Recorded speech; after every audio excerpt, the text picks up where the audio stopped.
La dernière fois que on a médité les images de la Vierge Marie, nous avions vu, avec cette fameuse scène de Saint-Sauveur et Cora, que je vous remets ici. Saint-Sauveur in Cora, c'est donc un monastère du XIVe siècle, juste avant la prise de Constantinople par Mehmed II, et il y avait des fresques, des mosaïques absolument somptueuses. Et vous vous souvenez, je vous avais dit, les deux précurseurs, on parlait de Déisis, les deux précurseurs sont à la tête de la communion des saints. Alors voilà quelque chose de très important.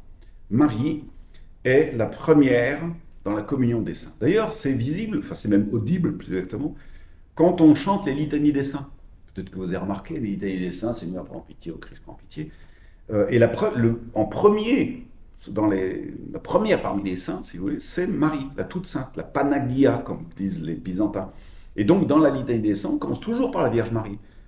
Les anges, les archanges, si on veut, mais la Vierge Marie, ensuite les apôtres, ensuite les martyrs, etc. Et il y a une espèce de hiérarchie. Voilà. Donc, alors c'est ce thème-là que je voudrais aborder aujourd'hui dans cette méditation. On va se rendre à Ravenne. Ravenne, c'est extraordinaire parce que c'est un des lieux très anciens que nous ayons avec des mosaïques, des formes architecturales, 6e siècle. Donc voilà, on est ici à Saint-Apollinaire Nuovo. Nuovo, ça veut dire nouveau. Alors, 6e siècle, ça commence à dater comme nouveauté, mais enfin bon, à l'époque, c'était très nouveau, avec un campanile qui est du 12e siècle. Mais à l'intérieur, vous avez une basilique qui, elle, est très ancienne, 6e siècle, théodorique, peu importe, je ne raconte pas tous les détails. Mais là, l'intérêt, c'est que nous avons une iconographie en mosaïque qui couvre toutes les parties hautes de la nef. Manque de chance, on n'a plus l'abside. Il faudrait aller dans une autre basilique, mais ça c'est un autre sujet, de Ravenne pour voir comment étaient décorées les absides. Là, l'abside a été refaite, on a perdu la mosaïque. C'est un peu embêtant parce qu'on voit de part et d'autre les cheminements, et c'est ça qui va m'intéresser. Parce qu'il est question de la communion des saints. Et la Vierge Marie est en tête de la communion des saints. Alors voilà comment ça se passe.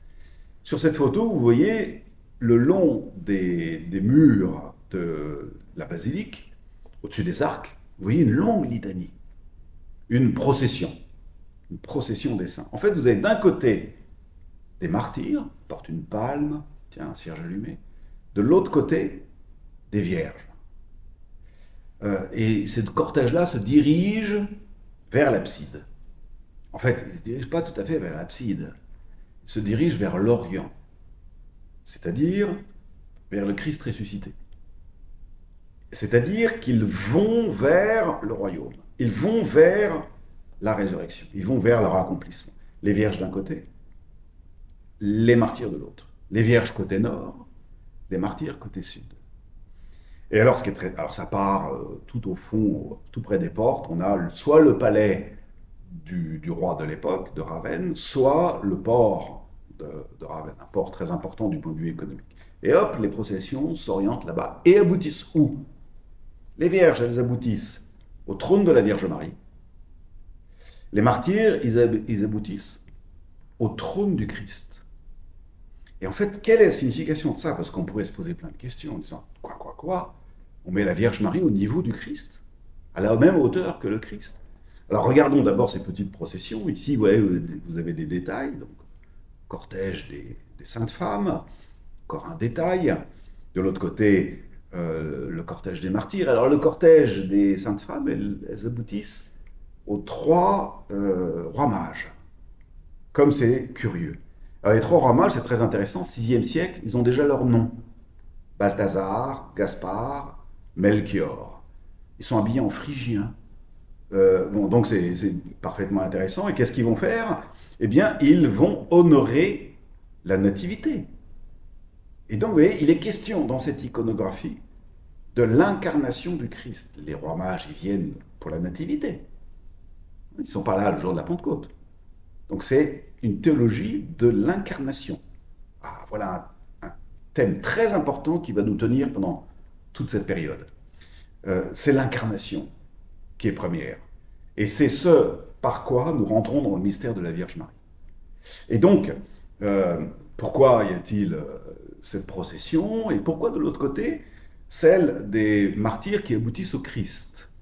Parce que ces deux rangs de procession sont le corps enveloppant de l'Église. L'Église qui est en train de rejouer le mystère de l'incarnation. Ici, dans cette Église. À Ravenne, en l'occurrence, mais dans toutes les églises. Nous rejouons, si j'ose dire, c'est-à-dire nous remettons en scène, nous remettons en vérité, nous actualisons le mystère de l'incarnation. L'Eucharistie est d'abord compris, dans la tradition de l'Église, comme le mystère de l'incarnation. Donc, d'où la présence des rois mages à gauche qui vont vers la Vierge Marie. Alors, je vous montre les détails. Hein, voilà le trône de la Vierge Marie, avec ses gardes du corps, qui sont des archanges quand même. À ce niveau-là, on peut pas faire moins. De l'autre côté, voici les martyrs, avec... Ah, c'est très curieux, ça. C'est très curieux. En tête du cortège des martyrs, vous n'avez pas les trois rois mages, évidemment, ils sont de l'autre côté.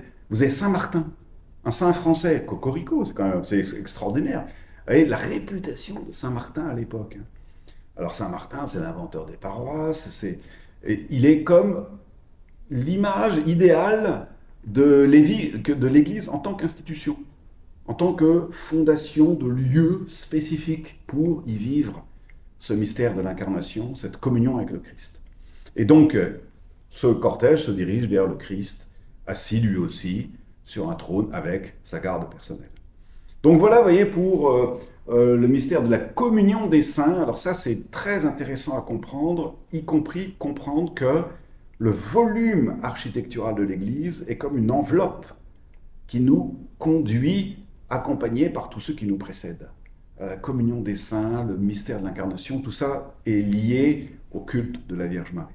Et d'ailleurs, on retrouve ce même thème de Marie, communion des saints, même un peu plus tard, et au XIIe siècle, quand, à la place de la Vierge Marie dans les absides, commence à venir le Pantocrator. Donc ici, on est en Sicile, on est à Céphalou, et on voit le Pantocrator, cette fois-ci, c'était le Christ régnant sur toute chose, qui occupe la calotte de l'abside. Mais regardez juste en dessous, vous avez la Vierge Marie, accompagnée des archanges, et une litanie des saints. Voilà, donc voilà une autre manière de montrer la théologie de la communion des saints, ou, si vous voulez, de la litanie des saints, ou, si vous voulez, une théologie de l'Église tout entière en train de célébrer son propre mystère, c'est-à-dire le Christ continué. Pour finir, je vous montre deux images, une image contemporaine d'une Église contemporaine, où on ne manque pas, c'est très curieux, de mettre dans l'abside la Vierge Marie. Nous autres occidentaux, on est très peu habitués à ça. Mais bizarrement, à gauche, une icône de la Théotokos, à droite, une icône du Christ. Comme si le Christ n'était pas à mettre en premier, vous voyez, au fond de l'abside. Non, non, on les met. Pourquoi? Parce qu'ils ne représentent pas le culte de Christ, le culte de la Vierge Marie. Ils représentent l'Église. Et c'est l'Église tout entière, et donc à gauche et à droite, parce que c'est l'Église tout entière qui est en train de célébrer ce qui se passe sur l'autel. Donc c'est une théologie de la communion des saints. Et Marie, en dehors de la communion des saints, Artung. Voilà pour cette affaire, on y reviendra probablement. À bientôt.